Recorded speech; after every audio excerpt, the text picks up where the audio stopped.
معزز سامعین گرامی قدر، قضیہ فلسطین اور مسجد اقصیٰ کے حوالے سے گزشتہ کئی دن سے جس طرح کی اندوہناک، المناک، کرمناک خبریں آ رہی ہیں کہ انسانیت بھی ان مناظر کو دیکھ کے شرما جائے۔ جنگی جرائم کس کو کہتے ہیں اور اسلامی ایتھکس کیا ہیں؟ بوڑھا قتل نہ ہو، عورت قتل نہ ہو، بچے قتل نہ ہو، سویلین قتل نہ ہو۔ پوری دنیا نے عالمی طور کے اوپر ایک لا بنا لیا جنگوں کا بھی۔ جنگوں کے کون سے قوانین ہوتے ہیں؟ جو طاقتور ہوتا ہے اصل میں قانون اس کا ہوتا ہے، لیکن انہوں نے ہی بنائے نا کہ سول شہریوں کے اوپر جو جنگوں میں حصہ نہیں لے رہے ان کے اوپر بمباری نہیں ہونی چاہیے۔ ٹھیک ہے، آپ نے بنا لیا، آپ عمل درآمد، مسلمانوں کی باری آئی، عراق کو توڑا بوڑا بنا دو، افغانستان کو بنا دو، لیبیا کو بنا دو، شام کو بنا دو، یمن کو بنا دو، جس کا جی چاہے مسلمان کو گاجر مولی کی طرح کاٹتا رہے۔ کوئی جو دنیا میں ایتھکس ہیں جنگ کے، وار کے، وہ حرکت میں نہیں آ سکتے، ان کے بنائے ہوئے ہیں۔ لیکن تاریخ انسانیت میں ایسا دور کبھی نہیں آیا کہ جہاں پہ پناہ لی گئی ہو، جہاں پہ علاج معالجے کے لیے بستر قائم کیے گئے ہوں۔ یہ تو زمانہ جاہلیت میں بھی جن جنگی جنگ میں حصہ لینے والے لوگوں کا جہاں پہ علاج ہو رہا ہوتا تھا وہاں پہ حملہ نہیں تھا کیے جاتا۔ یہ ہسپتال جہاں پہ سویلین شہریوں کا علاج ہو رہا، اس کے اوپر بمباری کر کے دنیا کو ہے پھر معرکہ روح و بدن پیش۔ تہذیب نے پھر اپنے درندوں کو ابھارا، اللہ کو پامردی مومن پہ بھروسہ، ابلیس کو یورپ کی مشینوں کا سہارا۔ تقدیر امم کیا ہے کوئی کہہ نہیں سکتا، مومن کی فراست ہو تو کافی ہے اشارہ۔ لیکن وہ فراست کہاں گئی؟ وہ فراست آج کمزوری میں بدل چکی ہے۔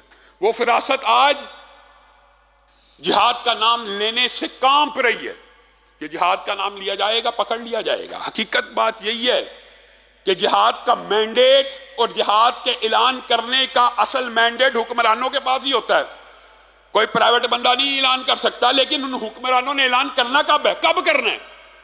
میں نے اور آپ نے ان حکمرانوں کو کہنا ہے کہ اللہ کے لیے ان مظلوم۔ اس کے بعد کیا؟ اسپتال تباہ کر دیا، ہزاروں بچے آپ کے سامنے، عورتیں بچے، کیا ہو گیا ہے؟ آپ عورتوں بچوں کے لیے کھڑے کیوں نہیں ہو رہے؟ اللہ پوچھ رہا ہے آپ کو کیا ہو گیا ہے؟ جب مسلمان عورتیں بچے کٹ رہے ہوں آپ کو کیا تکلیف ہے؟ آپ کھڑے نہیں ہوتے؟ اللہ پوچھتا ہے۔ اور یہ عمل کرنا کس نے ہے؟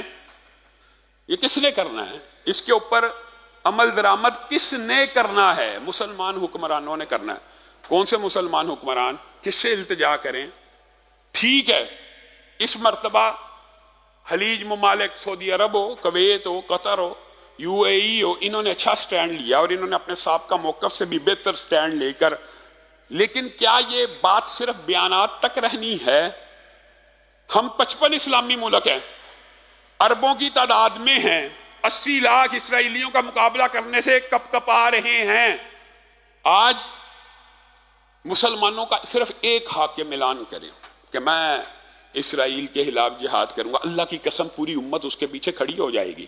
اور امارت اسلامیہ افغانستان سے میں یہ ذاتی طور پہ کہتا ہوں کہ آج اگر اس طرح کے اعلان کرنے کی ہمت کوئی ملک کر سکتا ہے تو وہ امارت اسلامیہ افغانستان کر سکتی ہے، اور اگر وہ کر سکتی ہے تو اس کو کر دینا چاہیے، اس کو کر دینا چاہیے۔ پھر دیکھے کہ مسلمان کیسے اس کے پیچھے کندھے کے ساتھ کندھا ملا کے اس موقع کے اوپر کھڑے ہوتے ہیں۔ لیکن یہ تو ایک بات ہے کہ چلو ہم حکمرانوں سے مطالبہ ہی کر سکتے ہیں، ان کی غیرت کو جگا ہی سکتے ہیں۔ یوم یکجہتی فلسطین آج بھی پاکستان میں جمعیت اہل حدیث نے کال دی ہے کہ پورے ملک میں وہ جو شہداء ہیں ان کا غائبانہ نماز جنازہ ادا کیا جائے اور جمعے کے اندر قنوت کو پڑھا جائے۔ انشاءاللہ ہم بھی آج دوسری رکعت کے اندر رکوع کے بعد قنوت کو اہتمام کریں گے اپنے مسلمان بھائیوں کے لیے، فلسطین کے مجاہدین کے لیے۔ ان ظالموں کے خلاف کیا کر سکتے ہیں؟ بد دعائی کر سکتے ہیں۔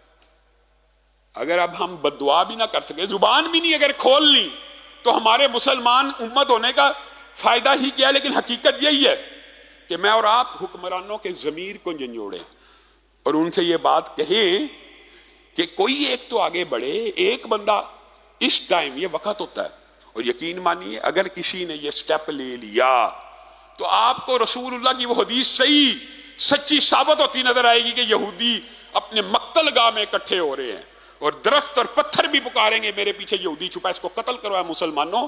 انہوں نے ظلم کی، بربریت کی اور درندگی کی انتہا کر دی. قرائے ارض کے اوپر ان کا صفایا کر دینا چاہیے. یہ رسول اللہ کی حدیث ہے. وہ وقت آنے والا ہے، وہ وقت آئے گا، آپ میں سے کوئی کسی کا ضمیر جاگے نہ جاگے، بالآخر وہ لشکر نکلنے ہیں کہ جنہوں نے ان یہودیوں کا مقابلہ کرنا. تو اللہ کرے وہ لشکر ہماری آنکھوں کے سامنے نکل آئیں، اور اللہ کرے کہ کوئی مسلمان حکمران آگے بڑھ کر ان لشکروں کی قیادت سنبھال لے. پوری مسلمان امت اس کے پیچھے کھڑی ہو جائے گی. اور ضمنی طور پہ بات آئی ہے، یہ بات بھی سمجھ لیجئے، جو لوگ خلوص دل سے بائیکاٹ کی مہم چلاتے ہیں ان کو کنڈیم نہ کیا کریں. اور کیا کر سکتے ہیں؟ کوئی بندہ میکڈونلڈ کے بائیکاٹ کی بات کرتا ہے تو دوسرا فلاسفر سوشل میڈیا پہ اٹھتا ہے جی بائیکاٹوں سے کیا ہوتا ہے. او بھائی کچھ تو کرو، کچھ تو کرو. اگر کچھ لوگ ایسے اللہ نے پیدا کر دیے ہیں جو بائیکاٹ کی مہم چلا رہے ہیں تو ان کی حوصلہ افزائی کرو، اس مہم میں شامل ہو جاؤ.